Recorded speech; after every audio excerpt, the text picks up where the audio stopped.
ফের উত্তপ্ত ঠাকুরনগর।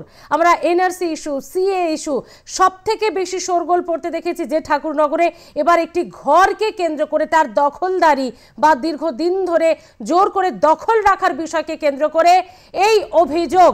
সেখানে বড়মার ঘর দখলদারি করার অভিযোগ মমতা বালা ঠাকুরের বিরুদ্ধে, যেটা সবার জন্য খুলে থাকা দরকার, যেটা সবার অগ্রাধিকার থাকা দরকার, সেখানে শুধু মমতা বালা ঠাকুর কেন, এই অভিযোগ শান্তনু ঠাকুরের। এবং তাকে ঘিরেই এই মহা উৎসবের মধ্যেও বেশ চাঞ্চল্য ছড়িয়েছে ভর সন্ধে থেকেই ঠাকুরনগরে।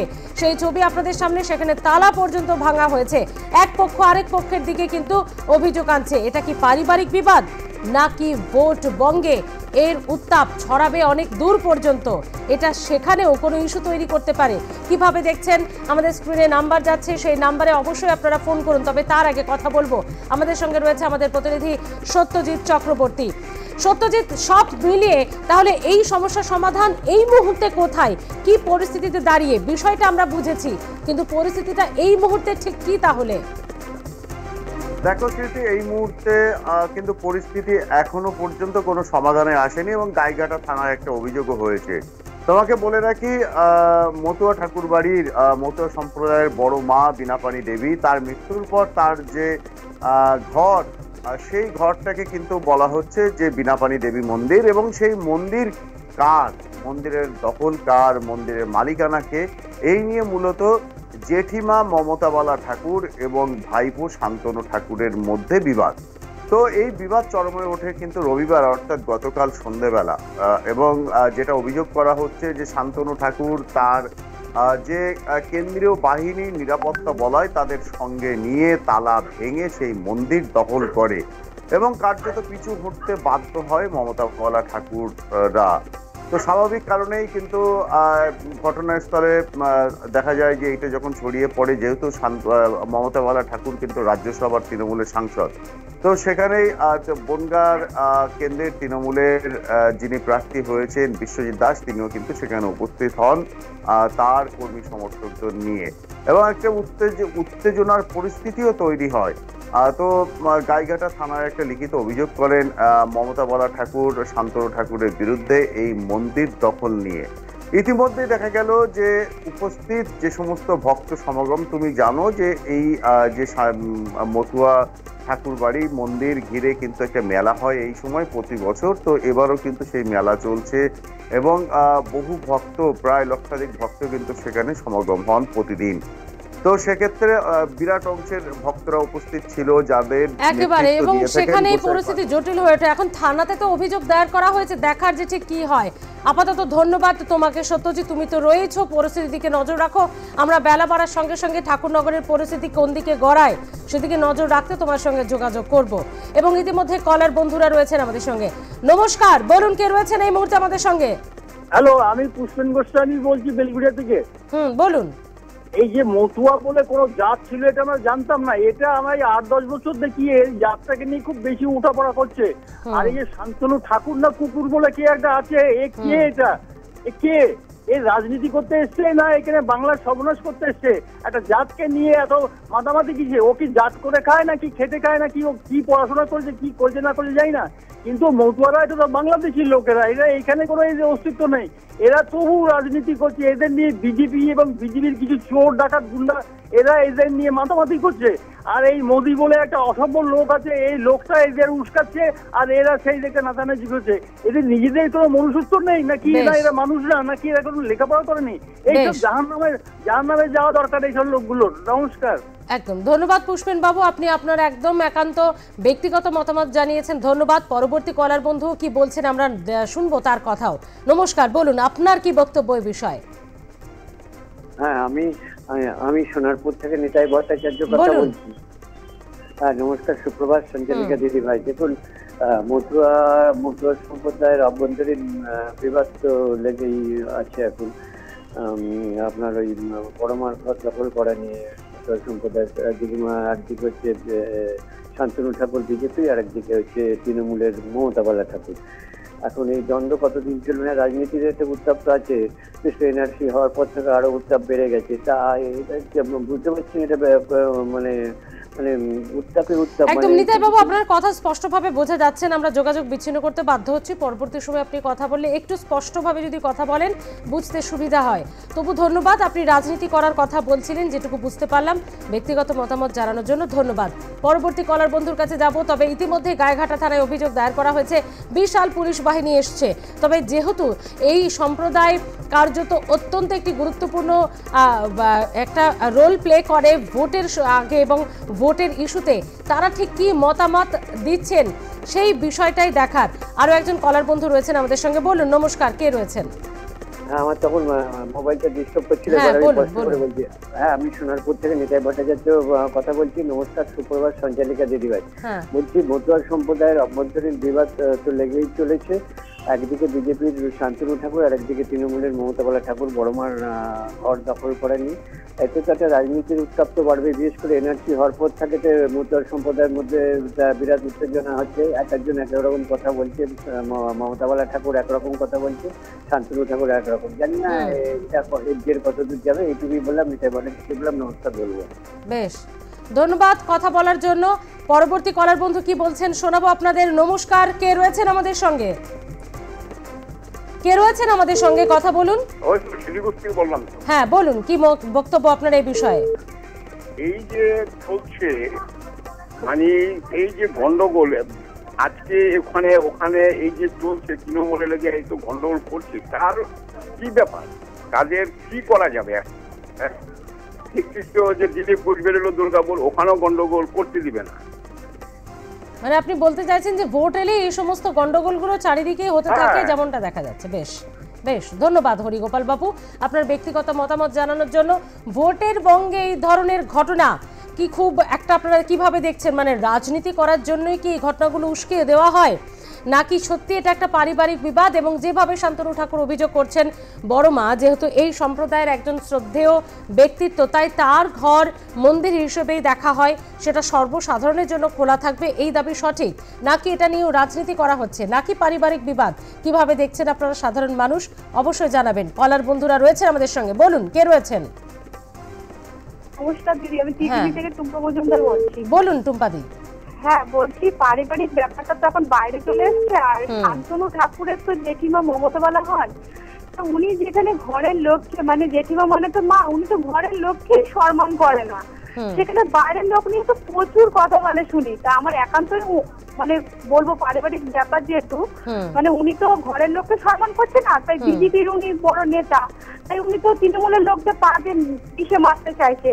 তাই ওনাকে না দল থেকে আগে চালানো উচিত। উনি না করলে মানে গোটা বিজেপিটাই একদিন বন্যার জলে ভেসে চলে যাবে। নমস্কার। ধন্যবাদ টুম্পাদি আপনার ব্যক্তিগত মতামত জানানোর জন্য। আপনারা ফোন করতে পারেন, যে দর্শক বন্ধুরা এখনো অপেক্ষা করছেন ফোন করুন, আপনাদের ব্যক্তিগত মতামত তুলে ধরুন এই প্ল্যাটফর্মে। আরো একজন কলার বন্ধু আছেন, কে রয়েছেন? বলুন আপনার কি বক্তব্য। হ্যালো, হ্যাঁ শোনা যাচ্ছে, বলুন তাড়াতাড়ি। পশ্চিম মেদিনীপুর থেকে অশোক রায় বলছি। হ্যাঁ বলুন।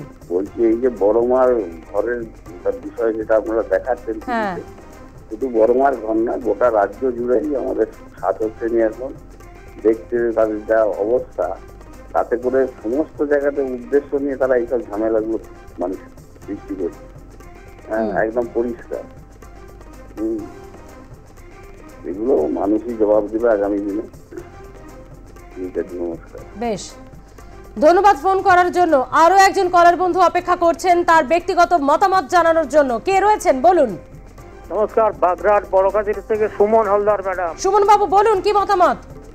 বিষয়টা হচ্ছে, এটা একটা পারিবারিক ইস্যু, ঠিক আছে? এ বিষয় তো প্রকৃত উত্তরসূরি অনুসারে সে পাবে।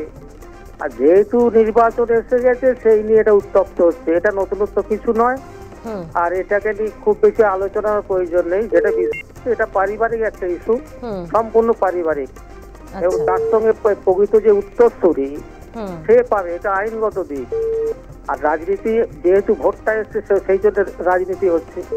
অতএব সেই জায়গা থেকে এগুলো আমার তো মনে হয় খুব অভ্যন্তরীণ বিষয়, মানে পারিবারিক বিষয়। ঠিক, থ্যাংক ইউ ম্যাডাম। ধন্যবাদ সুমন বাবু আপনার মতামত জানানোর জন্য। একেবারে কেউ বলছেন, কোন কলার বন্ধু বলছেন পারিবারিক, কোন কলার বন্ধু বলছেন রাজনৈতিক ফায়দা তোলার চেষ্টা দুপক্ষের। আপনারা কিভাবে দেখছেন কলার বন্ধুরা জানাচ্ছেন। আরো একজন কলার বন্ধু আছেন আমাদের সঙ্গে। বলুন, কে রয়েছেন? নমস্কার। কিসের কথা? কে রয়েছেন আমাদের সঙ্গে? আমি শ্রীনিবাস সরকার। হ্যাঁ বলুন শ্রীনিবাস বাবু। আমি বলতে চাচ্ছি হুম এই যে আমাদের ঠাকুরনগর হুম শান্তনু ঠাকুর হুম গন্ডা, বুঝলেন? হুম পুরোপুরি বলুন। একটা গন্ডা। গন্ডা না হলে একটা বাড়ির একটা ঘরের তালা ভাঙতে পারে একটা এমপি হয়ে? হুম যে একটা ইলেকশনে লড়তে দিল। আচ্ছা, আপনি বলছেন এটা আইন বিরুদ্ধ কাজ বা আইন হাতে তুলে নেওয়া? আইন বিরুদ্ধে নয় কি, আইন বলে কি কিছু নেই? উনি একটা আইনের প্রকাশ মানে মানুষ। হুম এটা মানুষ নাকি বলেন তো? বেশ। মানুষ হলে এরকম কাজ করতে পারে? আইন প্রশাসন নেই। যদি তার ঘর সে যদি পাওনা হয় সে আইনের দ্বারস্থ হতে পারে। প্রশাসন নেই, তাই বলে একটা গুন্ডার মতো একটা বাড়ির একটা মহিলা থাকে, সেই বাড়ির তালা ভাঙতে পারে? বড় মা তো ওনার সঙ্গেই ছিল, তার স্বামী মা। তাহলে সেই ঘর আসলে পানাদার কে হয়? সেই ঘর দখলদার তো সেই হয়। হুম শান্তনু ঠাকুর হয় কি করে? হুম আইন বলে কি দেশে কিছু নেই? তাই বলে তার জোর আছে বলে তার শিশু সামন্ত নিয়ে মেলার কিছু তার ভক্তদের নিয়ে তার পার্টির ক্যাডারদের নিয়ে তাই বলে ঘরে তালা ভাঙবে কেন্দ্র বাহিনী সঙ্গে রেখে? বেশ, ধন্যবাদ। আপনি ফোন করলেন এবং ব্যক্তিগত মতামত শুধু তুলে ধরলেন না, আরও একটা দিক তুলে ধরার চেষ্টা করলেন যে এটা একেবারেই পারিবারিক যদি বিবাদ হয়ে থাকে সেটা আইনের দিকে যাওয়া উচিত, আইন হাতে তুলে নেওয়া উচিত নয়। একেবারে অন্য ধারার মন্তব্য। ধন্যবাদ ফোন করার জন্য শ্রীনিবাস বাবু। আপনি এবং আপনারা ফোন করতে পারেন। আরও এক কলার বন্ধু রয়েছেন আমাদের সঙ্গে। কে রয়েছেন? নমস্কার। নমস্কার, চন্দননগর থেকে বলছি। হ্যাঁ বলুন। চক্রবর্তী বলুন।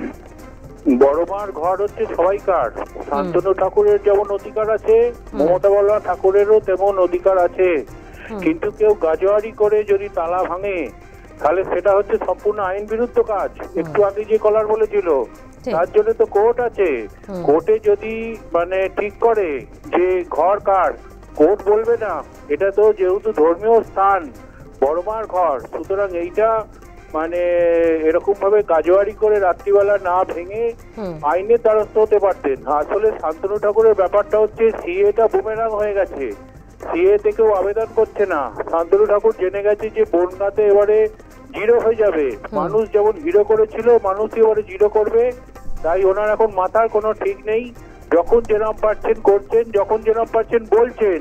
তৃণমূলের ঘাট ধাক্কা দিয়ে বাইরে বার করে দেবে, এখন আবার তালা ভাঙা শুরু করেছে। সুতরাং এই ব্যাপারগুলো শান্তনু ঠাকুর যেটা করছে সেটা আইন বিরুদ্ধ কাজ এবং এইটা করা একদমই উচিত না। এটা ঠাকুরনগর মন্দিরেরই বদনাম হচ্ছে এবং আইনত ব্যবস্থা মানে শান্তনু ঠাকুরের বিরুদ্ধে নেওয়া বেশ উচিত। জানতে বাবু, আপাতত ধন্যবাদ আপনাকে। আপনি আইনের পথে যাওয়ার কথা বলছেন। আরো একজন কলার বন্ধু আছেন আমাদের সঙ্গে। কে রয়েছে? নমস্কার। নমস্কার, শান্তা সাহা বলছি। হ্যাঁ বারাসাত থেকে বলুন। বলছি শান্তনু ঠাকুর যে এখন গায়ের জোর কাটাচ্ছে, বড় মা যখন অসুস্থ ছিল তখন তো বিনাপানি যখন অসুস্থ ছিল তখন তো মমতা বালা ঠাকুরই ওনাকে দেখাশোনা করেছে। এখন ও ক্যাটার প্যাটার নিয়ে কেন্দ্র বাহিনী নিয়ে গায়ের জোরে এই ঘরটা দখল করা, এটা মারাত্মক অন্যায়। আচ্ছা বেশ, আপনি সামাজিক দিক থেকে বলছেন যে এটা অধিকার অবশ্যই মমতা বালা ঠাকুরের। ধন্যবাদ ফোন করার জন্য। আপনারা কিভাবে দেখছেন মতুয়া সম্প্রদায়ের মানুষ, তারা ঠিক কোন পথে এই মুহূর্তে? তারা কি মমতা বালা ঠাকুর নাকি শান্তনু ঠাকুর? কাদের সঙ্গে রয়েছেন? পরিস্থিতি বেশ জটিল ভোটের আগে ঠাকুরনগরে। আপনারা কিভাবে দেখছেন? শুধুই কি পারিবারিক বিবাদ নাকি ভোটের আগে একটা বড় রাজনৈতিক ইস্যু হতে চলেছে ফের ঠাকুরনগরে বড়মার ঘর? আরো একজন দর্শক বন্ধু আছেন। কে রয়েছেন? নমস্কার। নমস্কার, বলুন। আমি বনগা থেকে, বনগা পৌরসভা 6 নম্বর ওয়ার্ড থেকে সন্তু বলছি। বলুন। তাহলে তো আপনি ঠাকুরনগর খুব ভালোভাবেই চেনেন। হ্যাঁ অবশ্যই ভালোভাবে চিনি এবং দীর্ঘদিন ধরে আমাদের ঠাকুরনগরে যাতায়াত আছে। একদম বলুন তাহলে ঠিক কি হওয়া উচিত? ঠাকুরনগরটা দীর্ঘদিন ধরে একটা ধর্মীয় পীঠস্থান, যেখানে লক্ষ লক্ষ পুণ্যার্থী তারা যায় মনস্কামনা পূর্ণার স্বার্থে। কিন্তু ঠাকুরনগরটা রাজনৈতিক পীঠস্থান এখন হয়ে উঠেছে। যে ঘরটা দীর্ঘদিন ধরে বড়মা বিনাপানি দেবীর বন্ধ আছে এবং আমরা দেখেছি তৎকালে বিনাপানি দেবী যখন অসুস্থ ছিল তখন ওই মমতা বলা ঠাকুরই তার দেখাশোনা করতেন এবং পরে বড়মার প্রয়াত হওয়ার পর তার সম্পূর্ণ সৎ কাজ সবাই করেছে। কিন্তু বড়মার বিনাপানি দেবী মারা যাওয়ার পর সেই ঘরটাকে ভোটের মুখে কেন এরকম সেই আতঙ্কবাদীদের মতন হামলা করা হলো এবং গেট টেট খুলে আজকে মা আর জেঠিমার মধ্যে সম্পূর্ণ পার্থক্য কিছু থাকে না। জেঠিমাকে আঘাত করা মানে মার গায়ে আঘাত করা। সেই জায়গায় দাঁড়ায় থাকে আমরা, এটা খুব নিন্দনীয় ব্যাপার যে একটা প্রাক্তন সাংসদ তিনি এরকম কাজ করেন কি করে। তার লেফটেন্যান্ট বাহিনী গুন্ডা বাহিনী যে এই কাজ করেছে, তা আগামী দিন এর বহিঃপ্রকাশ মানুষ ভালোভাবে নেবে না। ধন্যবাদ দাদা ফোন করার জন্য, ব্যক্তিগত মতামত তুলে ধরার জন্য। আপনি বনগাঁর বাসিন্দা এবং ঠাকুরনগরের পরিস্থিতির বিচার বিশ্লেষণ, সেখানকার মানুষ কি ভাবছে আপনি তুলে ধরলেন। আরো একজন কলার বন্ধু রয়েছেন আমাদের সঙ্গে। নমস্কার, কে রয়েছেন? সম্ভবত যোগাযোগ বিচ্ছিন্ন হয়েছে। আপনারা ফোন করতে পারেন। ঠাকুরনগর ফের উত্তপ্ত ভোটের মুখেই। এমনিতে আপনারা জানেন দুই ভাই বা তার পরবর্তী যারা উত্তরসূরি রয়েছেন তাদের মধ্যে কিন্তু একটা দীর্ঘদিনের বিবাদ, রাজনীতি তো বটেই, পারিবারিক বিবাদও রয়েছে। এবার সেই বিবাদ বড়মার ঘরে দখলদারি নিয়ে মমতা বালা ঠাকুর দীর্ঘদিন দখল করে রয়েছেন। তিনি অন্য কাউকে এটা প্রবেশ করতে দেন না, ব্যবহার করতে দেন না, এবং এই ঘরটিকে মন্দির হিসেবে দেখে মতুয়া সম্প্রদায়ের মানুষজন, কারণ বড় মায়ের অধিষ্ঠান ছিল এখানে। তাই সেটা সর্বসাধারণের জন্য খোলা থাকা দরকার, কোনো ব্যক্তিগত সম্পত্তি হিসেবে দখলদারি নয় বলছেন শান্তনু ঠাকুর। মমতা বালা ঠাকুর বলছেন তিনি দীর্ঘদিন মমতা বালা ঠাকুর তিনি তার বড় বৌমা হিসেবে, তার পুত্রবধূ হিসেবে দেখাশোনা বড় মাকে করা সমস্তটাই করেছেন, তার এখানেই প্রয়াণ, তাই এই ঘরে তিনিই থাকবেন এমন দাবি। এই পারিবারিক বিবাদগুলি কি, পারিবারিক দ্বন্দ্বগুলি কি পরিবারের মধ্যেই থাকা উচিত, নাকি যেভাবে বাইরে বেরিয়ে এসেছে তার রাজনৈতিক ইস্যুতে তৈরি হয়েছে? এবং ভোটের আগে বিশেষ করে জায়গাটা আমাদের মনে রাখতে হবে, বনগাঁ, ঠাকুরনগর, মতুয়া সম্প্রদায়, এই ইস্যুগুলোকে কেন্দ্র করে কি সত্যি কোনো রাজনীতি হচ্ছে? দুপক্ষই কি রাজনীতির ইস্যুকে সামনে আনছে? আপনারা কিভাবে দেখছেন? অবশ্যই ফোন করতে পারেন, স্ক্রিনে আমাদের নাম্বার যাচ্ছে। আমরা এনআরসি সিএ নিয়ে সব থেকে বেশি শোরগোল হতে দেখেছিলাম এই ঠাকুরনগরে, এবার কি বড়মার ঘর? আরো একজন কলার বন্ধু আছেন আমাদের সঙ্গে, কে রয়েছেন? নমস্কার, আমি মনোজ সিং বলছি। একটু জোরে বলবেন দাদা। হ্যাঁ বলুন, কি মন্তব্য আপনার? আমি বলছি যে শান্তনু ঠাকুর এটা নিয়ে রাজনীতি শুরু করছে। আচ্ছা, ও খুব বাজে কাজ করছে। এটা তালা ভেঙে ঢোকা মানে বেআইনি ভাবে করছে এটা, কাজটা ঠিক করে না। আচ্ছা, ধন্যবাদ ফোন করার জন্য। তালা ভেঙে ঢুকবেন কেন একজন সাংসদ? আমরা বেশিরভাগ ক্ষেত্রেই কিন্তু কলার বন্ধুদের কাছ থেকে এই প্রশ্নটাই তাদেরকে তুলতে দেখছি, যার জন্য যদি পারিবারিক বিবাদ বা সম্পত্তিগত বিবাদ হয়ে থাকে তাহলে তো আইন আছে, বিচার আছে, আইন ব্যবস্থা আছে, পুলিশ প্রশাসন আছে, কিন্তু একজন সাংসদ হয়ে একজন মহিলার ঘরের তালা ভেঙে এভাবে কি ঢোকা যায়? প্রশ্ন তুলছেন অনেকাংশেই কলার বন্ধুরা। আরো একজন কলার বন্ধু আছেন আমাদের সঙ্গে, শুনবো কি বলতে চাইছেন তিনি। নমস্কার, কে রয়েছেন আমাদের সঙ্গে? বড়মার যে ঘরটা, সেই ঘরটাতে অন্যায় অত্যাচার করছে শান্তনু ঠাকুর, এটা কি তিনি কি সত্য কাজ করছে না কি করছে? তিনি তো আইনে যেতে পারে, সে সাধারণ লোকের ঘরটা নিয়ে এরকম করছে কেন? আপনার কথা আমি ঠিকমতো শুনতে পেলাম না, তবে ধন্যবাদ ফোন করার জন্য। বড়মার ঘর নিয়ে আপনি বক্তব্য রাখলেন, তবে ঠিক কি বললেন স্পষ্ট বোঝা গেল না। যাই হোক, আপনারা অনেকে ফোন করেছেন, প্রত্যেককে ধন্যবাদ, এবং আপনাদের ব্যক্তিগত মতামত জানিয়েছেন, কেউ পক্ষে, কেউ বিপক্ষে, কেউ রাজনীতি, কেউ পারিবারিক বিবাদ, কেউ আইনগত দিক, বিচার ব্যবস্থার কথা তুলে ধরেছেন। তবে এই ঘটনা কি রাজনৈতিক ইস্যু তৈরি হতে পারে? মতুয়া সম্প্রদায়ের মানুষ কি ভাবছে? আমরা পরবর্তী সময় বেলা বাড়ার সঙ্গে সঙ্গে পরিস্থিতি কি থাকে নজর রাখবো।